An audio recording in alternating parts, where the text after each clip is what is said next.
الحمد لله الذي بيده تصريف الأحوال وتخفيف الأثقال، والصلاة والسلام على سيد الهادين إلى محاسن الأفعال وعلى آله وصحبه المضارئين له في الصفات والأعمال. أما بعد، أعوذ بالله من الشيطان الرجيم. بسم الله الرحمن الرحيم. ورفعنا لك ذكرك. وقال النبي صلى الله عليه وسلم: السلام قبل الكلام. رواه الترمذي أو كما قال عليه الصلاة والسلام. وقال شاعر: اوچتا د حجازنا یو رڼا شوه راخوره شوه، اوچتا د حجازنا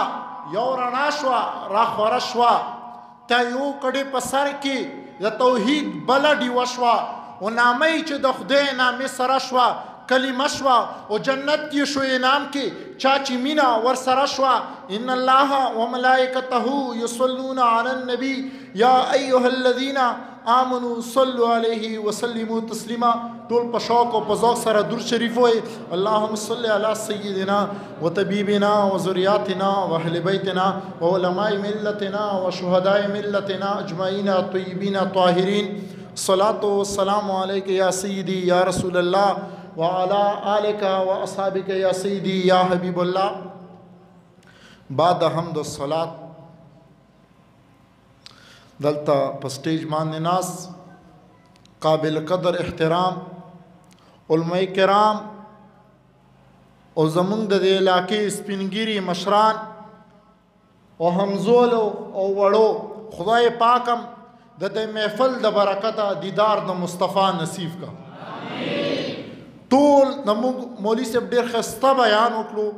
خو صرف په دې مجلس کې یو کمزوری ما محسوس کا چې نه د سبحان الله آواز راتلو نه د جزاک الله آواز راتلو. ګوره چې مقرر تقریر کوي که نه چې هغه ته کله د سبحان الله آواز راځي د جزاک الله آواز راځي، مقرر په خپل تقریر کې خوند پیدا وي. صرف د دې مجلس د حاضرۍ لګولو لپاره یو واقعه او یو حدیث بیانوم، بیا به مونږ اجازت غواړو هغه د مومندو ایجنسۍ سره مونږ پراته بیا به هلته ځو. خو چې کلم واقعه بیانوم دا به د توجه سره تاسو اورئ، توجه نه علاوه په دې واقعه باندې تاسو پوهیږئ نه. هغه واقعه مولوي صاحب په خپل تقریر کې تاسو یو صحابي ذکر کړو، حضرت ابو طلحه رضی الله تعالی مبارک. ډېره عجیبه واقعه ده چې سر نه ته ورته غوږ ونه نسي، په آخر باندې د دې واقعه ته پوهیږي نه. صرف دا واقعه تاسو ته بیانوم، بیا یو حدیث ذکر کوم او بیا به اجازت غواړو. د واقعه آغاز څه دا شانګې دی چې کله حضرت ابو طلحه رضی الله تعالی مبارک کله سخت بیمار شو، د زنګدن ټیم یې راغی. حضرت ابو طلحه رضی الله تعالی وصیت کوي او څه ناشنا وصیت کوي، هغه څه فرمایي حیران کن خبره ده. شپه ابو طلحه رضی الله عنه صحابه کرامو ته وصیت کوي. څه ورته وایي؟ وصیت په دغه شان دی چې جنازه به مې نبي کریم علیه الصلاة والسلام نه کوي. د صحابي او وصیت څنګه کوي چې جنازه به مې نبي کریم علیه الصلاة والسلام نه کوي. صحابه کرام حیران شول چې د صحابي او وصیت داسې کوي چې دا نبی کریم علیه الصلاة والسلام به ما جنازه نه کوي. صحابه کرام ته تپوس کوي څه وجه کیدی شي چې جنازه به نبی کریم علیه الصلاة والسلام نه کوي. حضرت ابو طلحه رضی الله تعالی مبارک فرمایي چې سنا نبی کریم علیه الصلاة والسلام د شپې ما جنازې ته راځي، چې کله جنازې ته ځان رسوي په دغه ټیم کې کفار او مشرکان دته نقصان ونه رسوي، دا جنازې زما ته راځي، نقصان به د ما د وجې نه ورته رسیږي. وصیت یې وکړو چې زه کله د شپې وفات شم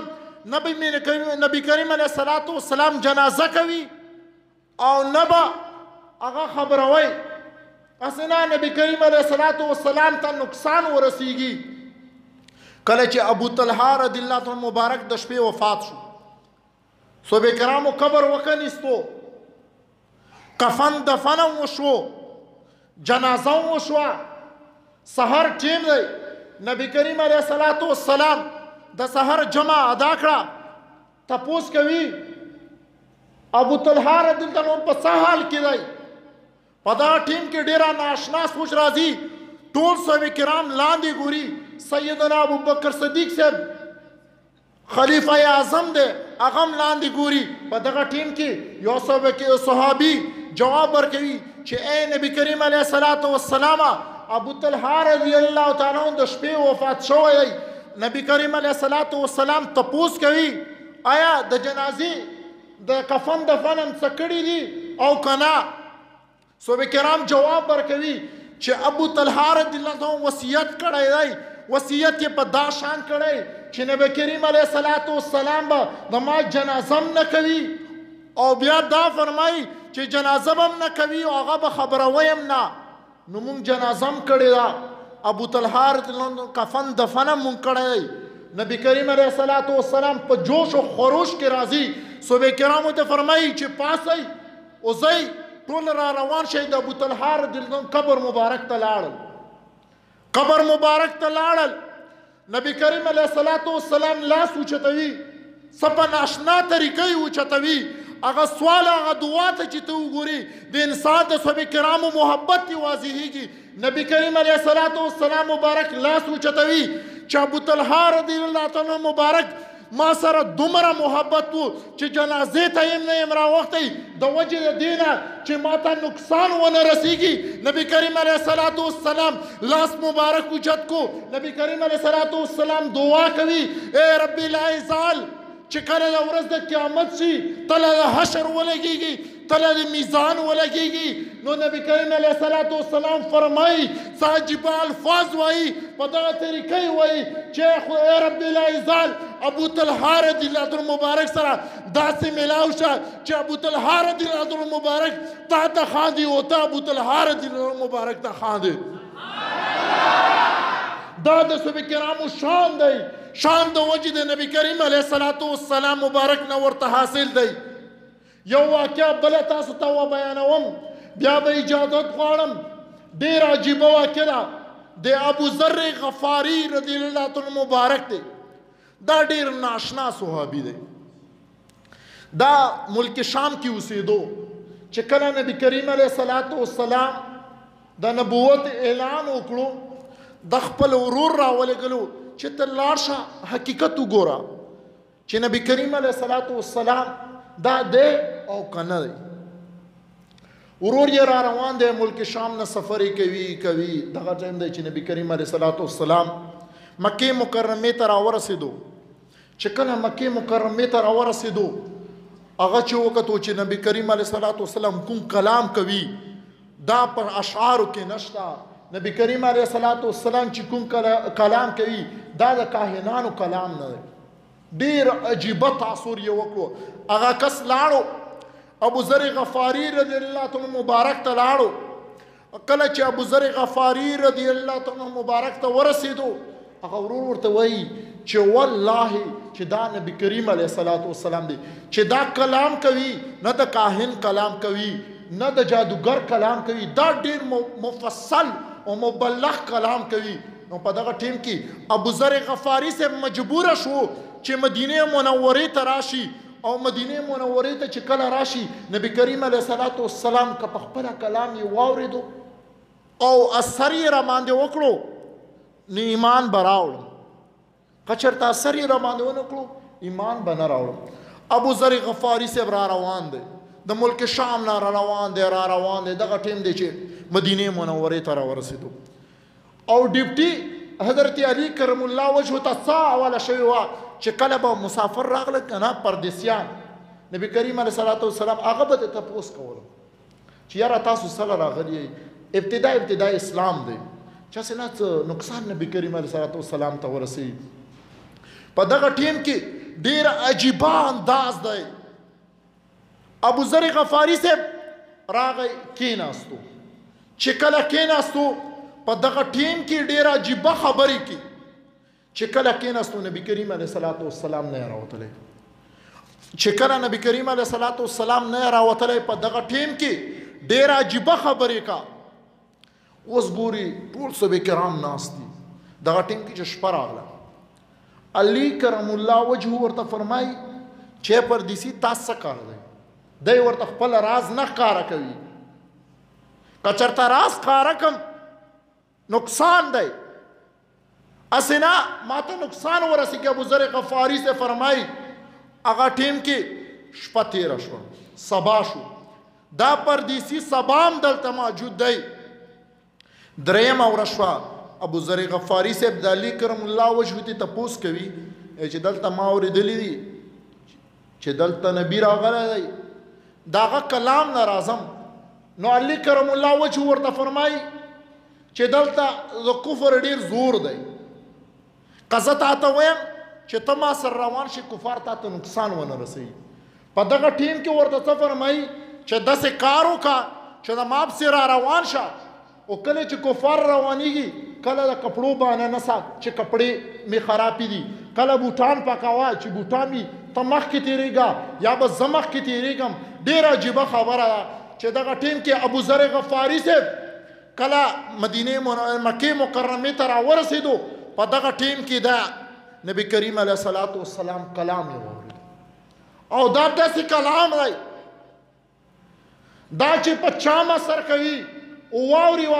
ډایرکټ پې اثر کېږي نبی کریم علیه الصلاۃ والسلام کلام یې واورېدو نبی کریم علیه الصلاۃ والسلام خبرې یې واورېدې ابوذر غفاري صاحب ایمان راوړو نبی کریم علیه الصلاۃ والسلام ورته فرمایي چې ابوذر غفاري صاحب ته به د ایمان اظهار نه کړي ځکه چې کفر دلته اوس غالب دی اسنا تا ته نقصان ورسېږي مسجد نبوي کې از ابوذر غفاري صاحب په جهرن باندې وایي لا اله الا الله محمد رسول الله په دغه ټیم کې کفار راځي ابوذر غفاري صاحب باندې هغه وحي ابوذر غفاري صاحب باندې دغه ټیم کې سید ابن عباس رضی الله تعالی نبی کریم علیه السلام مبارک دی دا په د باندې سملی تپوس کوي ساجيبه تپوس کوي چې ما ابوذر غفاري صاحب سره زور ما کوي تا په ملک شام نه تاسو تجارت راوړئ اسنه تاسو ته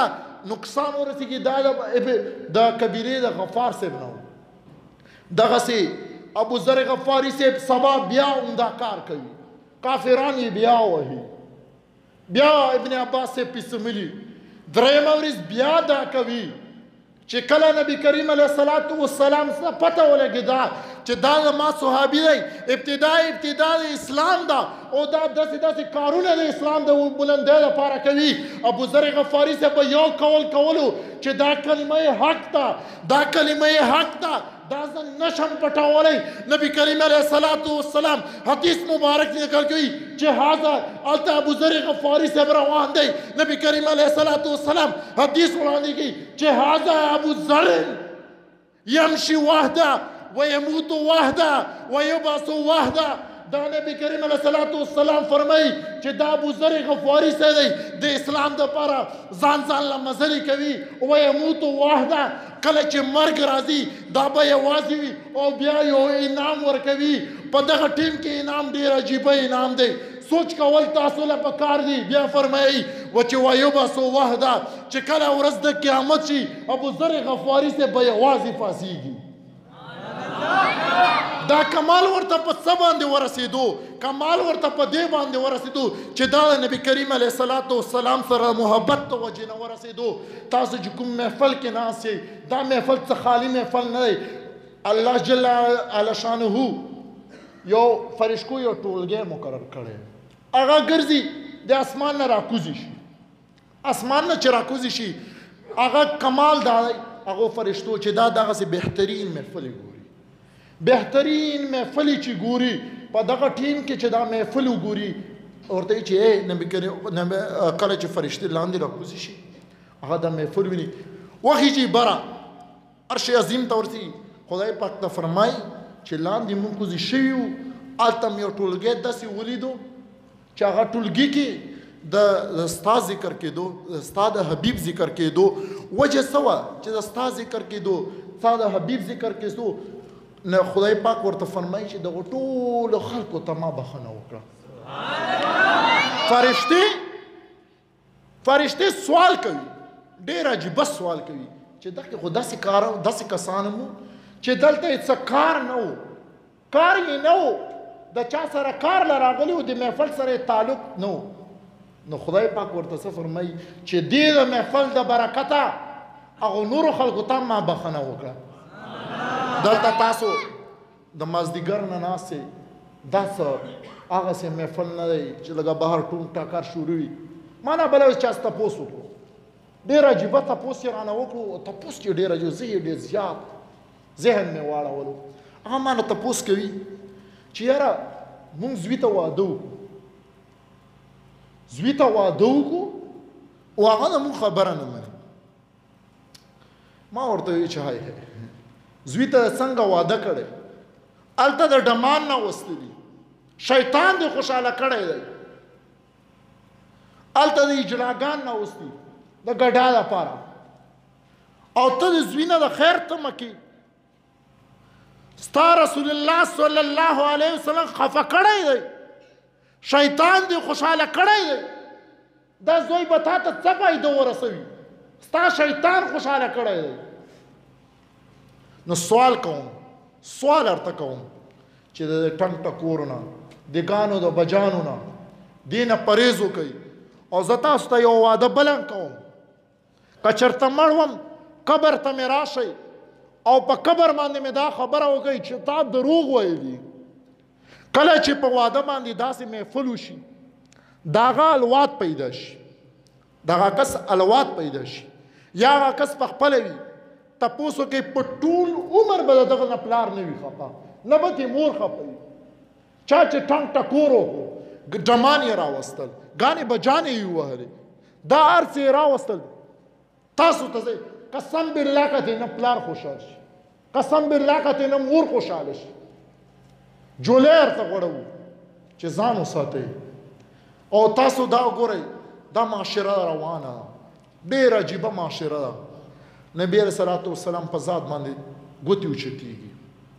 نبی علیه السلام په شان باندې ګوتې اوچتېږي. سوال کوم د غلطو خلقو نه تاسو پرهیز وکئ.